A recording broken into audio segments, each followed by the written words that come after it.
খবর? ভালো আছেন? আমিও ভালো আছি। অনেকে বলেন আমার দ্বারা হবে না। কেন হবে না? আমাদের গুরুজন বা কবিরা বলে গেছেন, পারিব না এ কথাটি বলিও না আর, কেন পারিবে না তাহা ভাবো একবার। 10 জনে পারে যাহা, তুমিও পারিবে তাহা। হ্যাঁ, আমিও বলছি, ধৈর্য হারাবেন না।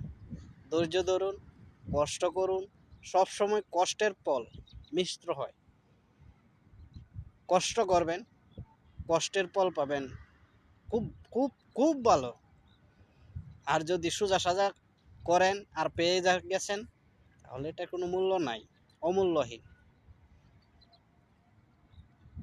ভালো থাকবেন, সুস্থ থাকবেন।